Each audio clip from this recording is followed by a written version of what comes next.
My name is Brooke Bennett, and I was 33 the day my sister handed me a dress the color of a traffic cone. 7 bridesmaids stood in a sunlit suite, slipping into matching lavender gowns, fitted, floor-length, beautiful. I stood in a side hallway holding a bright orange garment bag marked 2XL, 3 sizes too large. I pinned the waist with a safety pin from my travel kit. The pin bent. The fabric gathered like a parachute.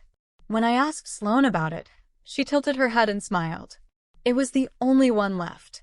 My parents told me to stop being dramatic. The photographer kept guiding me to the back of every picture. And by the time the cake was cut, my sister ran out of her own wedding because the woman sitting 3 rows back had been paying attention when no one else bothered to. But I'll get there. First, you need to understand what kind of family hands their eldest daughter a clown costume and calls it a bridesmaid dress. Welcome back to Calm Drama Stories, where ordinary women face impossible families and walk away with their dignity intact. If quiet justice is your kind of justice, you're in the right place. Drop a comment and be sure to subscribe. I'm a structural engineer. I co-own a small firm in Raleigh that handles commercial inspections and retrofit designs. Nothing flashy, but it's mine. I built it from a community college transfer, 3 years of waitressing at a steakhouse, and a state university degree I paid for myself. Dollar by dollar, tip by tip. My sister Sloane is 4 years younger, 29, and has always been the sun in our family's solar system. She's charming. She photographs well. She has a laugh that makes people lean in closer. And she was marrying Daniel Whitlock, whose family owned half the vineyards in the Shenandoah Valley. Our mother, Diane, had been planning this wedding like a general plans an invasion. Every centerpiece, every toast, every seating chart calibrated for maximum impression on the Whitlock side. I was included in the bridal party because leaving me out would have looked suspicious. A bride who doesn't invite her own sister raises questions, so technically, I was in. I got the text 3 weeks before the wedding. Your bridesmaid 8, Sloane wrote. No emoji, no warmth, just a slot number. I should have paid closer attention to that number. 8 bridesmaids. 7 lavender gowns. The math had already been decided before I ever RSVP'd. But I told myself it was family. I told myself one day would be manageable. I ironed my good blouse for the rehearsal dinner and drove 4 hours from Raleigh without complaining. That's what I do. That's what I've always done. I show up. I hold things together. It's my best quality and my worst habit. And Sloane knew it. The Whitlocks were old Virginia money. The kind of family that names buildings after grandparents and keeps land trusts instead of savings accounts. Daniel was decent, quiet. He opened doors, remembered names, and seemed genuinely puzzled by how lucky he was to be marrying Sloane. I liked him. I think most people did. His mother was pleasant in a polished, careful way. His father talked about horses, but the real center of gravity was his grandmother, Margaret Whitlock.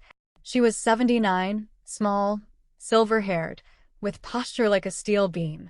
She sat in the front row at the rehearsal with her hands folded over a pearl-handled cane, watching everything. The way the florist arranged the peonies. The way the groomsmen joked. The way Sloane touched Daniel's arm. Margaret didn't miss details. I noticed her watching me once during the rehearsal dinner while I was refilling my own water glass because the server skipped our table. She held my gaze for about 3 seconds. Then she looked at Sloane. Then back at me. I didn't think much of it. I was busy surviving the evening, seated between Aunt Renee, who kept reminding me to smile more, and a groomsman who asked twice if I was the sister with the issues. I found out later that phrase came from Sloane's own description of me, but at the time, I just assumed he was rude. I excused myself early, drove back to my hotel, and sat on the edge of the bed with my shoes still on. Tomorrow was the wedding. I'd stand where they told me, smile when the camera pointed, and leave before the bouquet toss. That was the plan. The morning of the wedding, I showed up at the bridal suite at 8 sharp. The room looked like a dream. Champagne on ice, 7 garment bags hanging in a row like lavender soldiers, a makeup artist with a ring light, a playlist of Sloane's favorite songs humming through a Bluetooth speaker. The 7 other bridesmaids were already there, laughing in matching robes embroidered with their initials. My name wasn't on a robe. Oh, Brooke, you're getting ready down the hall, Sloane said without looking up from her phone. The small room. Your dress is in there." The small room was a linen closet with a mirror leaned against a stack of folding chairs. Inside the garment bag was the orange dress. Not burnt orange. Not terracotta. Safety cone orange. Bright synthetic polyester that smelled like a shipping container. I held it up. The shoulders drooped past my arms. The waist could have fit two of me. Size 2XL. I wear a small. I walked back to the suite. "Sloan, this can't be right. It's 3 sizes too big." She looked at me with that camera-ready smile. It was the only one left.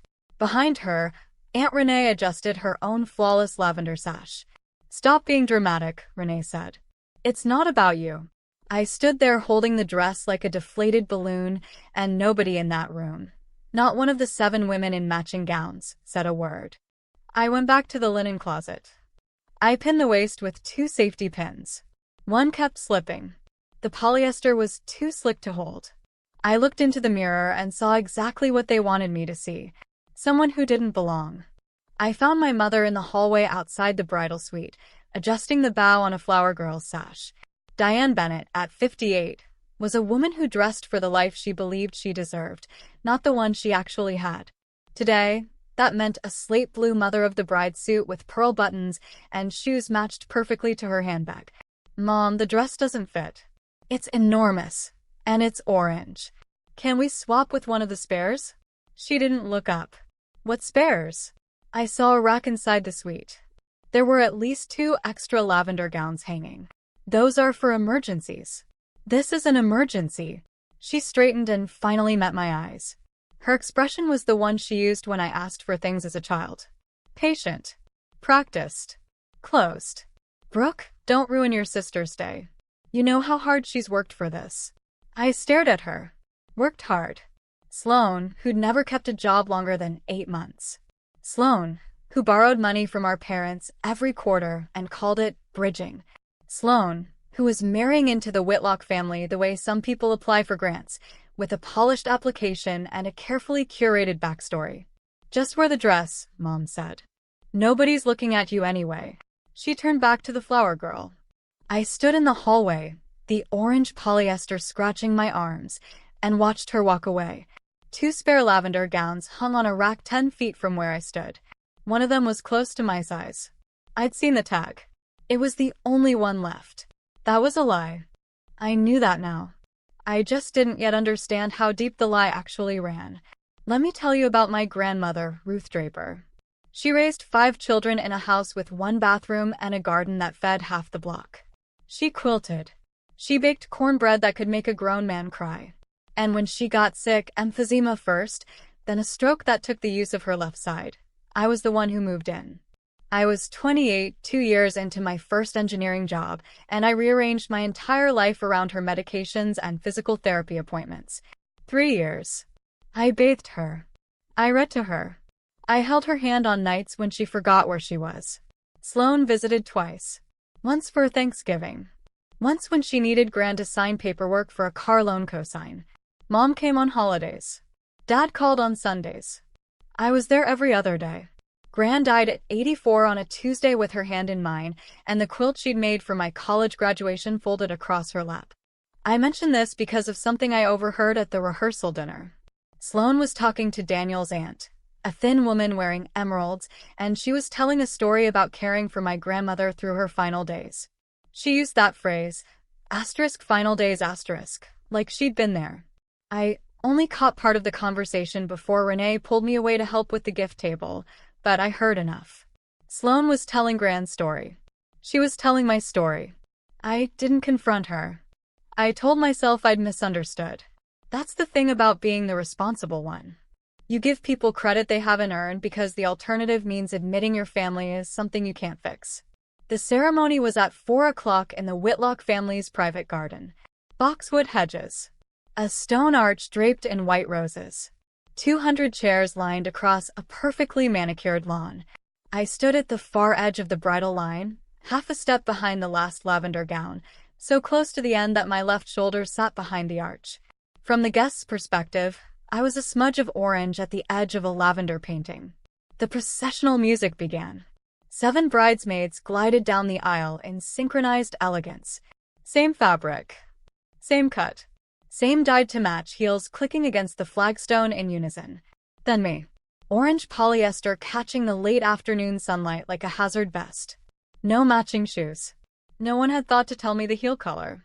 I wore the nude pumps I'd packed, and the hem of the 2XL dress wrapped around my ankles like a deflated hot air balloon. I saw Margaret Whitlock in the third row. She was watching me, not the procession. Her expression was unreadable. Not pity. Not amusement. Something sharper. Assessment. The ceremony was beautiful. Sloane cried on cue. Daniel's voice cracked while reading his vows, and guests dabbed at their eyes with monogrammed handkerchiefs the Whitlocks had placed on every chair. I stood at the edge holding my bouquet, which was also wrong. White hydrangeas instead of the lavender roses every other bridesmaid carried. And I replayed Sloane's words in my head. It was the only one left. The safety pin at my waist shifted. I pressed my elbow against it to stop the fabric from gaping. Nobody noticed. That was the point. After the ceremony, the photographer, a tall man with a top knot and a lens the size of a cantaloupe, arranged us on the garden steps for portraits. Lavender in front, he said, positioning the 7 bridesmaids like chess pieces. Then he looked at me. Then at his shot list. Orange, if you could step to the back row behind the groomsmen. I moved. He took 6 shots. Actually, could you shift left? You're catching a strange reflection. I shifted. He took 4 more. Maybe just. He gestured vaguely toward the hedge. I stepped completely out of frame. Nobody asked me back. I stood beside a boxwood topiary, shaped like a sphere, and watched them take 32 photos without me. Diane appeared once, whispered something to the photographer, and he nodded. After that, he stopped trying to include me altogether. I've spent my whole life being told I'm too much for asking to be treated fairly. Maybe you've heard that too. From a parent. A sister. Someone who was supposed to stand in your corner. If you have, then you already know how this story feels. Stay with me. It changes. Comment orange if you've ever been the one pushed to the background, and subscribe so you don't miss how it ends. I decided then I'd survive the reception, congratulate Daniel, and drive back to Raleigh before the dancing started. 4 hours of highway. My own bed. My own life. Clean exit. No scene. That was my plan. But as the last photo was taken, Sloane and Daniel alone beneath the arch, I saw one of the Whitlock cousins lean toward Margaret and whisper something. Margaret's eyes moved to Sloane, then slowly to me. Something shifted behind her expression. I felt it across 50 feet of lawn. The cocktail hour was held on the East Terrace. String lights. A raw bar. A quartet playing Sinatra. I found a high table near the railing and nursed a glass of sparkling water. From there, I could watch Sloane working through the Whitlock relatives like a campaign stop. Handshake. Lean in. Laugh. Touch the arm. Move on. I wasn't eavesdropping.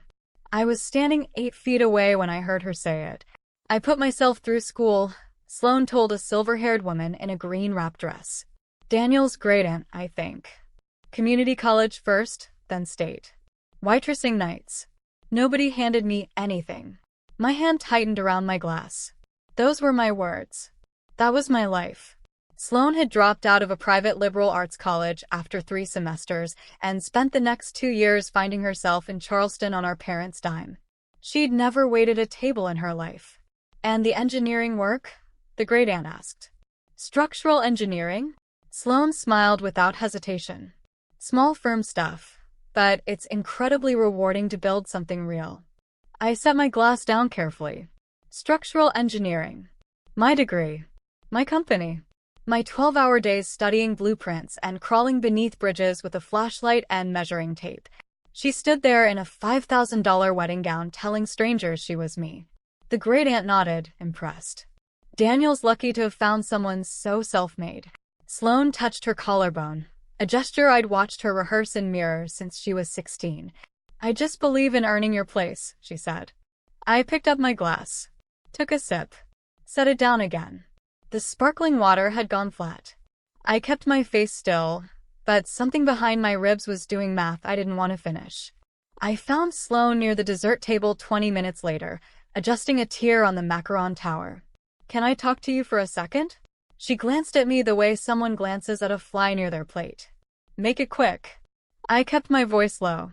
I just heard you tell Daniel's aunt that you put yourself through engineering school. So, you didn't. That's my degree. That's my career. You dropped out of Belmont after 3 semesters. Sloane picked up a macaron, examined it, then set it back. Brooke, you're imagining things. I'm not imagining things. I heard you say structural engineering. I heard you say community college first, then state. She turned toward me with the expression she reserved for waiters who brought the wrong drink. Amused. Faintly pitying. You're standing at my wedding in a dress that doesn't fit, making accusations. She tilted her head. Do you hear yourself? Her voice grew louder. Just enough. Stop being dramatic. A cousin of Daniel's glanced over. Sloane leaned closer, lowered her voice, and delivered the real blow. This is why nobody takes you seriously. Look at you. She gestured toward the orange dress, the safety-pinned waist, the gathered fabric. Then she straightened, put on her bride smile, and walked back to the Whitlock table as if nothing had happened. I stood beside the macaron tower with my arms folded over the polyester and felt the room rearrange itself around me. She hadn't denied it. She'd redirected. She'd used the dress she chose for me, to make me appear unstable for noticing. That isn't carelessness. That's architecture. I was heading toward the restroom when my mother intercepted me near the coat check. She had her fundraiser committee face on. Bright eyes. Locked jaw. Whatever you said to your sister, stop. I asked her why she's telling people she has my degree. Lower your voice. She pulled me behind a column. The string quartet swelled through the doorway. The Whitlocks have certain expectations, Diane said. Sloane needed to present a certain image. A self-made image. You know how families like this are. She told them she's a structural engineer. My mother smoothed her lapel. She told them what they needed to hear. Then she added, and she told them about you too. Enough so they'd understand why you and she aren't close. The air left my lungs. What did she tell them about me? That you've struggled. That you have difficulties. That the distance between you is because of your issues, not hers. She said the word issues the way someone says termites. Something unfortunate. Best handled quietly. Mom, I own a company. I have a professional engineering license.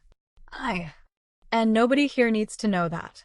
She straightened, checked her reflection in the brass elevator panel, and gave me the same patient, closed expression she'd worn that morning. Behave, Brooke. This is the most important day of your sister's life. Don't be the reason it falls apart. She walked back toward the ballroom. I leaned against the column and stared at the ceiling. Ornate plaster. Hand-painted clouds. Someone's version of heaven. My family hadn't just excluded me from photographs. They'd rewritten me. I was the cover story. The troubled sister. The explanation. The reason Sloane could claim a life she'd never actually lived. The orange dress wasn't an accident. It was a costume. I returned to my assigned table, table 14, near the kitchen door, wedged between 2 empty chairs and a couple I didn't know who turned out to be the caterer's parents. I was halfway through my salad when Daniel sat across from me. He'd loosened his tie and had the flushed, overwhelmed look of a man who'd just legally committed to a woman in front of 200 people. Brooke, I just wanted to thank you for being here. I know it wasn't easy for you. I set my fork down. What do you mean? Sloane told me about your situation. The estrangement. The struggles. I think it took real courage to show up today, considering everything. He said it kindly. He meant it kindly. He was a good man repeating a lie he'd been fed like dinner. What exactly did she tell you? He shifted slightly. Just that you two grew apart after your grandmother passed. That you had a hard time. And that you've been finding your footing. Finding my footing. I owned a company. I'd closed 3 contracts that month. I was finding my footing the way a redwood finds footing. Rooted. Standing. Unmoved by wind. But Daniel didn't know that. Daniel knew the version of me Sloane had drafted like a press release. Fragile. Bitter. Best kept at a distance. She said you might be sensitive today, he added. So if the seating or anything feels off, please don't take it personally. He squeezed my hand, stood, and walked back to the head table where my sister sat in a cloud of white organza, laughing at something the best man had said. Table 14. Orange dress. The sister with the issues. I wasn't a guest. I was a prop in someone else's production, dressed in the color of caution. I left the table during the salad course and walked toward the coat check. I'd grab my jacket, find my keys, and text Sloane a polite goodbye from the parking lot. That was the exit. Clean. Quiet. No ammunition for the dramatic sister narrative. The coat check was in a narrow hallway behind the reception room. Dim lights. The muffled bass of the DJ warming up. A rack of wraps and blazers. I was reaching for my jacket when a voice came from the bench near the window. "You're the one who finished engineering at State, aren't you?" I turned. Margaret Whitlock sat on the bench with her pearl-handled cane resting across her knees. She looked comfortable, like she'd been waiting. Not specifically for me, just waiting for the moment she knew would arrive. "I'm sorry. Structural engineering. You transferred from Wake Tech, finished at NC State, class of 2017, I believe." She said it the way someone confirms a shipping address. Matter of fact. Precise. My pulse quickened. "How do you know that?" "I'm 79, dear. I don't sign checks without reading the fine print." She tilted her head, studying me the way she'd studied the florist at the rehearsal. Not judging. Cataloging. "Interesting dress." "It was the only one left," I said. The words came out flat and automatic, and for the first time I heard how absurd they sounded spoken aloud. Margaret's mouth twitched. Not a smile. Something closer to confirmation. She said, "Was it?" It wasn't a question. She tapped her cane twice against the tile floor, a period at the end of a sentence, and nodded toward the reception hall. "I think you should stay for the toasts, Brooke. You'll want to be here for what comes after." She stood, adjusted her shawl, and walked back toward the ballroom at a pace that suggested she had never once been late for anything that mattered. I stood in the coat check hallway long after Margaret left. My car keys were in my hand. My jacket was halfway off the hanger. Every reasonable bone in my body said, "Drive home." But Margaret's voice remained. Precise. Unhurried. Certain. "You'll want to be here for what comes after." I put the jacket back. I walked toward the reception hall. Renee intercepted me at the entrance like a linebacker who'd studied the playbook. "Where have you been?" "The toasts are about to start." I was getting some air in the coat room. She took my elbow, not gently, and steered me back to table 14. "Sit down, Brooke. Stop being dramatic." That phrase again. It had followed me all day. From the bridal suite, to the hallway, to the photo session, to the column beside the coat check. Every time I opened my mouth to name what was happening, that phrase was waiting to shut it down. Stop being dramatic. As if noticing cruelty is a performance. As if naming a lie is theater. I sat. The caterer's parents were eating bread rolls and discussing a cruise. I straightened the orange dress over my knees, felt the safety pin shift against my ribs, and waited. The DJ lowered the music. The maid of honor, Sloane's college friend, a woman named Tara with flawless eyeliner and the energy of a sorority president, picked up the microphone. The room quieted. Glasses lifted. And I sat at table 14, in a dress 3 sizes too large, waiting for whatever Margaret Whitlock had decided was worth staying for. My hands were steady. That surprised me. The toast hadn't started yet when it happened. Tara was adjusting the microphone and people were still settling into their seats, and I reached beneath my chair for my phone to check the time. My hand closed around a phone that wasn't mine. Same case. Black silicone. No decoration. But the lock screen showed a photo of Sloane and our mother during a spa day. Diane's phone. She'd been sitting at the table beside mine before the toasts, and must have left it when she moved to the head table. A notification banner lit the screen. Bennett Girls Group Chat. 3 new messages. I should have put the phone down. I should have turned it face down on the chair and pretended I never saw it. Instead, I swiped. The messages opened. The chat stretched back weeks. I scrolled, and my hands stopped being steady. Renee, 3 weeks earlier. Asterisk, what about the orange one in the clearance section? It's hideous and huge. Asterisk. Diane. Asterisk, perfect. She'll look like she doesn't belong, which she doesn't. Asterisk. Sloane. Asterisk, make sure the photographer knows to keep her in the back.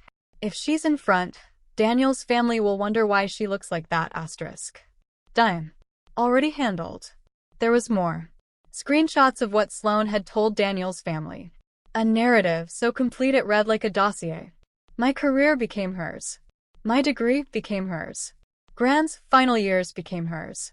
And I became the older sister who had a breakdown after our grandmother died and had been estranged from the family ever since. One line from Sloane stopped my scrolling. Asterisk told them I nursed Gran through hospice. They loved it. Margaret especially. Asterisk. I set the phone down on the chair, screen facing downward. My hands were shaking. Not with anger. With clarity. I had options. I could stand up, walk to the head table, and read those messages aloud to 200 people. I could pull Sloane aside and force her to admit it. I could forward the entire thread to Daniel and let the truth do its own demolition. I did none of those things. Here's why. Gran Ruth Draper spent her final 3 years in a twin bed in my guest room, eating applesauce through a straw and watching cardinals through the window I'd positioned her bed beside. Her memory deserved better than a screaming match at a vineyard. If I made a scene, I'd become exactly what Sloane had described. The dramatic sister. The unstable one. The woman in the orange dress who ruined everything. I'd proved the lie by trying to disprove it. So I sat. I placed Diane's phone back on the chair, folded my hands in my lap, and decided I would endure the toasts. I would leave quietly, and I would never answer another call from any of them again. I didn't need to scream. I needed to leave. Here's the thing about quiet people. We don't forget. We just stop explaining. I almost walked out right then. I'm glad I didn't. Because the next 20 minutes are the reason I'm telling you this story at all. If you're the quiet one in your family, this part is for you. Hit subscribe and stay until the grandmother stands up. The DJ dimmed the lights. Tara raised her glass. And 2 tables away, Margaret Whitlock sat with her hands folded over her cane, watching the room with the patience of someone who already knew how the evening would end.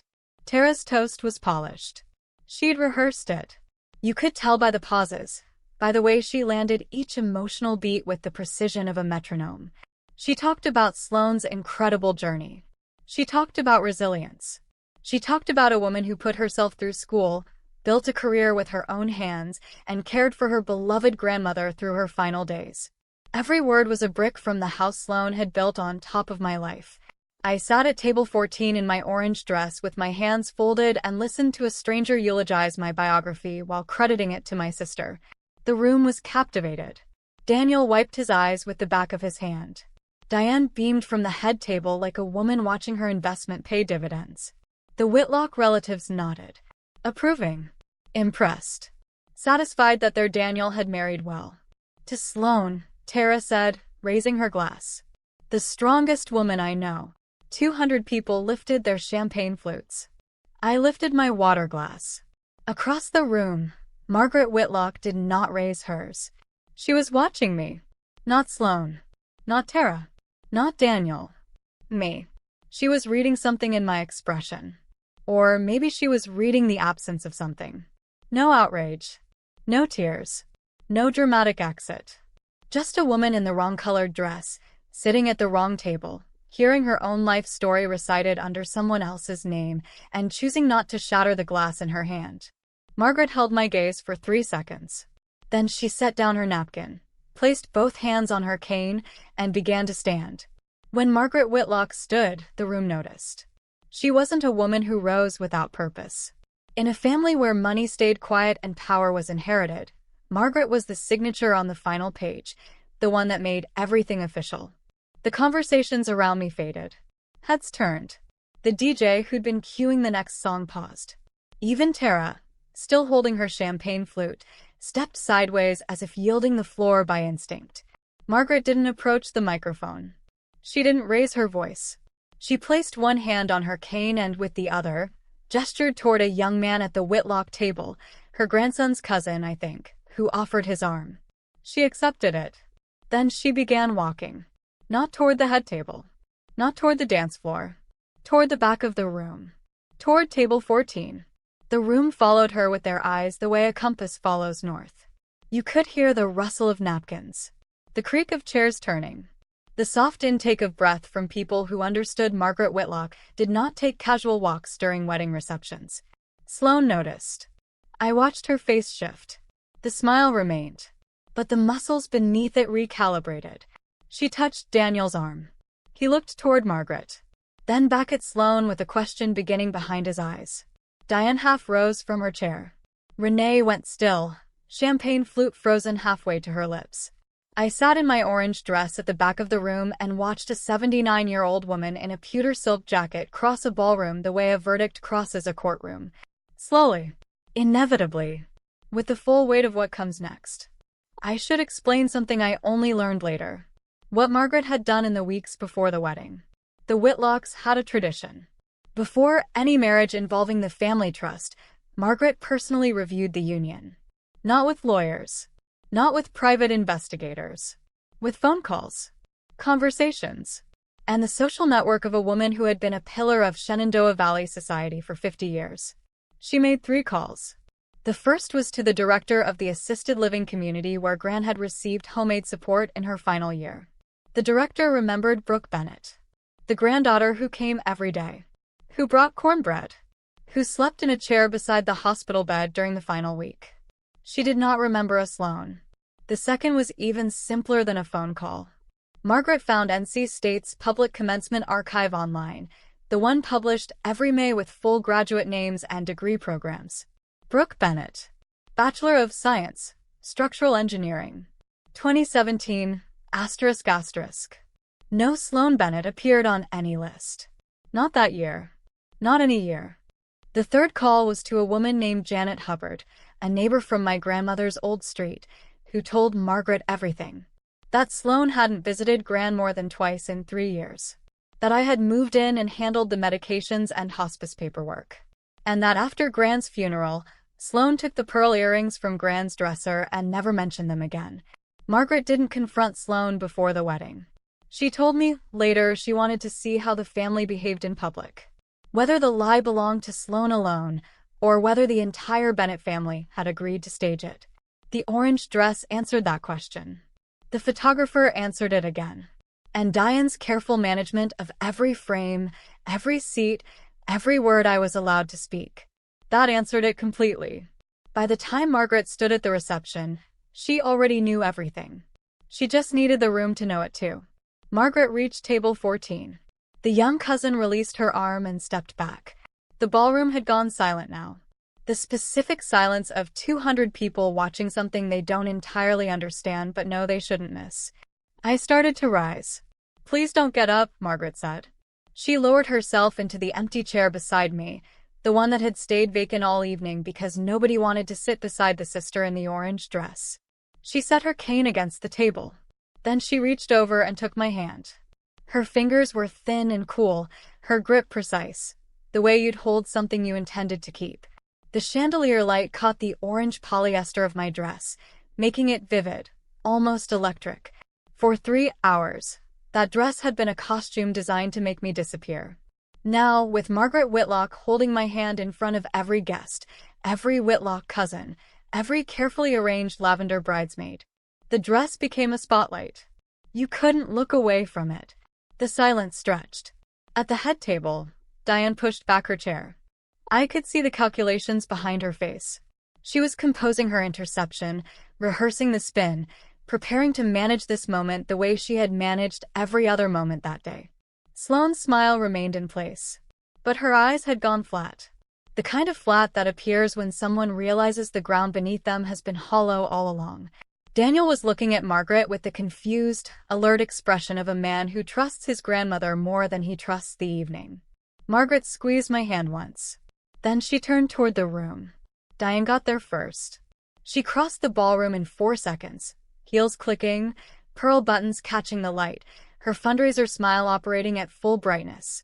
"Mother Whitlock, how lovely of you to come say hello to Brooke. This is my eldest. She's a bit shy. Keeps to herself. You know how it." Margaret looked at Diane. Only looked. She didn't speak. She didn't raise a hand. She turned her head, met Diane's eyes, and held them. It was the quietest display of authority I've ever witnessed. Diane's sentence died in her throat. Her smile remained, but her body stopped.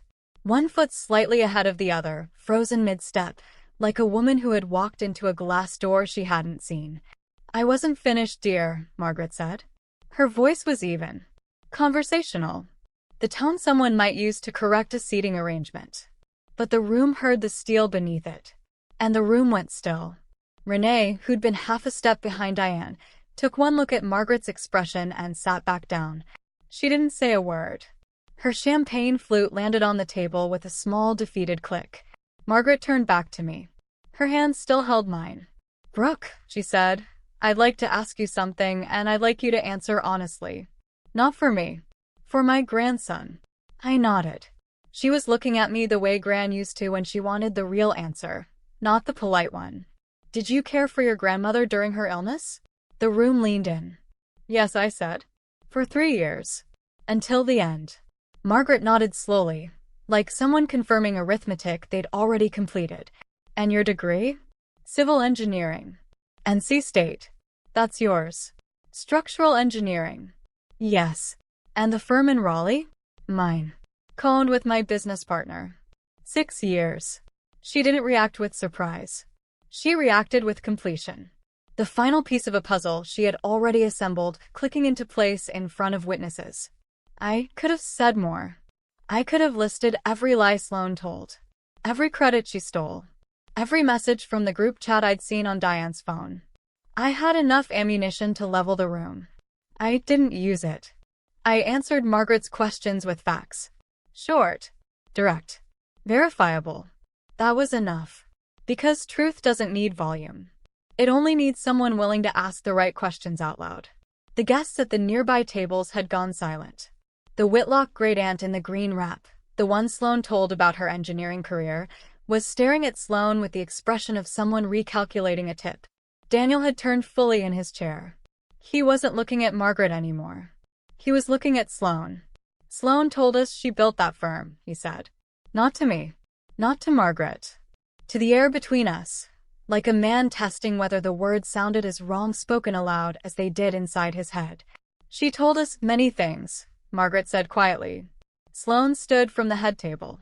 The organza of her gown rustled like paper.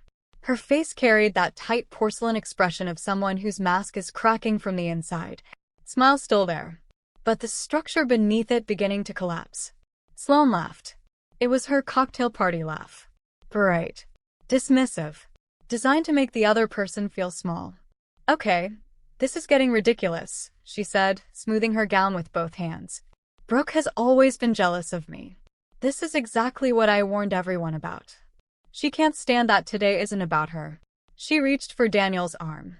"Honey, let's go cut the cake. This is our day." Daniel didn't move. He remained seated, one hand on the armrest, the other resting beside his untouched champagne. "Sloane, she just said the firm is hers." "She's lying." "Your grandmother asked her directly." His grandmother is confused. "She's 79. The room absorbed that sentence the way a sponge absorbs bleach. Silently, with visible damage. Margaret's cane tapped once against the floor. She didn't respond to the insult. She didn't need to. Every Whitlock in the room had just heard the bride call their family matriarch confused, and the temperature dropped 10 degrees. Daniel pulled his arm back slowly. "The way you pull your hand away from a stove once you realize it's on. Did you tell my family you were a structural engineer?" Sloane's smile still held, but her breathing had changed. Faster. Shallower. The rhythm of someone whose exits were closing one by one. "Daniel, this is our wedding. Can we please not? Did you tell them you took care of your grandmother?" "I helped. I was there." "Twice," I said. I hadn't planned to speak.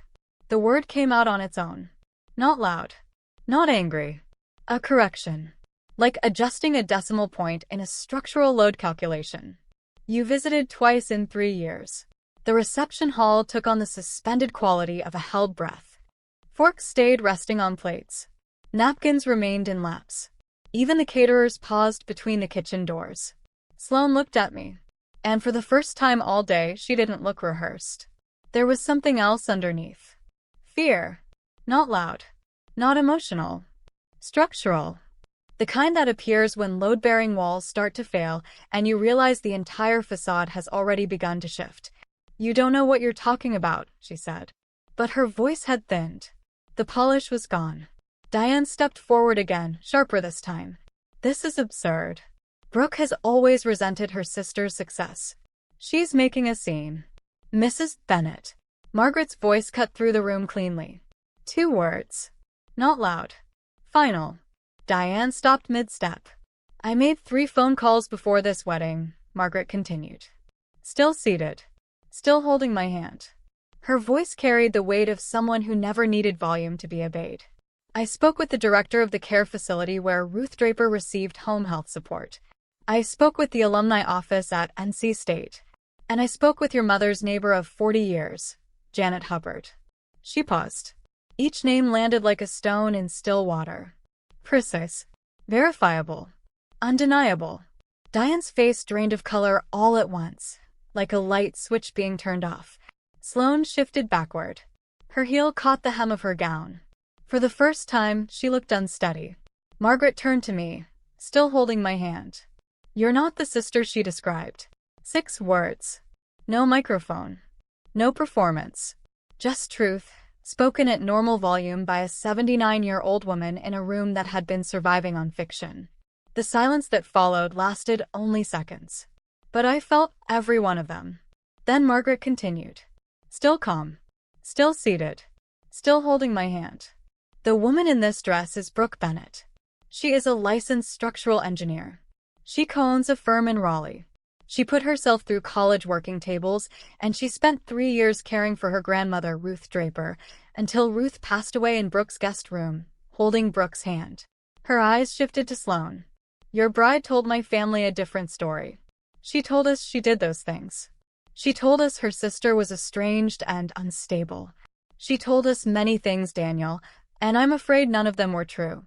Daniel stood. His chair scraped back hard against the floor. The loudest sound in the room. Sloane. She didn't answer. She was staring at Margaret like someone watching their foundation collapse in real time. "Sloane, is any of this true?" "She's lying," Sloane whispered. "All of them. They're all lying." "I also know about the debts," Margaret said. Her tone softened slightly. Almost regretful. Like a doctor delivering news they wish they didn't have. "The credit cards. The personal loans. The overdrafts your parents have been covering." A shift happened in the room. Not loud, but irreversible. Because the debts weren't just details. They were the foundation beneath everything. The reason Sloane needed Daniel. Needed the Whitlocks. Needed the dress. Needed the story. Without the marriage, there was no escape route left. And now the room knew. Daniel took 1 step back from the head table. Just one. But in the silence, it sounded like collapse. "You told my grandmother you were an engineer," he said. "Daniel, listen to me. You told my family you cared for your grandmother. You told them your sister broke down. You told them." "I was trying to." "What were you trying to do?" Sloane's composure finally broke. Not gently. Not cleanly. Her voice cracked upward. "You don't understand pressure. You don't know what it's like to have nothing and pretend you have everything. You had a sister," Daniel said. "A sister who actually lived those things, and you stole her life and dressed her in an orange suit so no one would believe her." Diane stepped forward again. Not physically. Verbally. Sharp. Automatic. "She's poisoned you against us. This is what she does. She makes everything about her. Stop being dramatic." The phrase landed differently this time. Not as defense. As exposure. 200 people had just watched a grandmother reveal a lie and a mother defend it. Stop being dramatic no longer sounded like control. It sounded like confession. Renee sat frozen at her table, both hands pressed flat against the cloth, staring at nothing like she was calculating something she didn't want the answer to. The Whitlock great-aunt slowly set down her glass. Daniel's father stood. Saturday. Stood again. Uncertain which version of the room was real. Then Sloane turned to me. Not Margaret. Not Daniel. Me. And the mask finally fell away completely. "You always had to be better than me," she said. Her voice was stripped bare now. No polish. No performance. Just something young and raw underneath. You got the grades. You got Grant's attention. You got the career. And you didn't even try. It just came to you. Her breath shook. And I got nothing. I got Mom's anxiety. Dad's silence. A college I couldn't finish. Dad I couldn't explain without people looking at me like I was broken. For a moment, just a moment, the room softened. Not forgiveness. Recognition. A glimpse of something real underneath the performance. But then she straightened. And the softness collapsed into something harder. This was supposed to be my day. My one day. And you couldn't even give me that. She said it like I had taken something from her. Like I hadn't spent the day standing in a dress she chose to make me invisible. Like I hadn't watched her steal my life and call it hers. Like everything I'd done to her. I didn't respond. I didn't need to. The room had already spoken for me. In their silence. In the way heads turned. In the way Daniel's hand dropped from Sloane's arm and stayed at his side like it had forgotten where it belonged. Sloane looked around the reception hall, the lavender gowns, the champagne, the 5-tier cake, the string lights she had spent months choosing, and she finally saw what everyone else saw. A wedding built on a borrowed life. She lifted her train in both hands, walked out through the side door, and didn't look back. The door clicked shut behind her. Not a slam. Somehow that was worse. The room exhaled. People shifted, murmured, reached for drinks they'd forgotten how to hold. The DJ hovered near his laptop, frozen in the expression of someone who had been hired to play Uptown Funk and was now presiding over a family collapse. Diane didn't go after her. She stood near the head table, hands clasped, perfectly still, staring at the centerpiece like it might explain what came next. Renee was already collecting her purse. Daniel sat down slowly, put his face in his hands. His mother touched his shoulder. His father looked at Margaret. And Margaret simply nodded once. Small. Steady. Like a final confirmation. My father was still there. Glenn Bennett had sat at the head table all evening, next to the chair Sloane had just abandoned. He had said 12 words to me all day. You look fine. Don't make a fuss. Your mother handles these things. Now he stood up. Walked to table 14. He didn't sit. Just stood beside the empty chair Margaret had occupied, hands at his sides, tie still perfectly knotted, face doing something I had never seen before. It took him a long time to speak. I should have said something years ago. His voice was quiet, rough, like it had been unused for anything honest in a very long time. I looked at him. I wanted those words to be enough. I wanted them to open something. A repair. An apology. A beginning that didn't end in silence. But they were just words. 6 of them. Lighter than Margaret's. Too late to carry real weight. Yeah, I said softly. You should have. Margaret released my hand. Not abruptly. Deliberately. Like the gesture had served its purpose and could now be set down. You're welcome to stay, she said. Or you're welcome to go. Either way, you should know the Whitlock family sees you clearly now. I nodded. My voice didn't feel reliable. Thank you, Margaret. Don't thank me, dear. I protect my grandson. You just happen to be telling the truth. She stood, smoothed her pewter jacket, and walked back toward the Whitlock table with the same unhurried authority she had crossed the room with before. I stayed at table 14 for another minute. The orange dress bunched at the waist where the safety pin had finally failed. The fabric sagged. For the first time all night, it stopped pretending. I didn't fix it, didn't smooth it, didn't force it back into something acceptable. I just let it be what it was. Wrong color, wrong size, chosen on purpose. And I let myself be what I was. Right person, right table, right moment. The caterer's wife, still sitting beside me, leaned in slightly. That was the most incredible thing I've ever seen at a wedding. I almost laughed. It was the only one left, I said. She frowned, confused. But I wasn't talking to her. I was talking to the version of me that had believed it that morning, and the version that never would again. I picked up my clutch, stood. The dress hung like a flag nobody salutes, and I walked out without looking back. I drove to Raleigh that night. 4 hours of empty highway. Radio off. Windows cracked just enough for the May air to move through the car like something trying to leave. I didn't cry. Didn't call anyone. Just drove.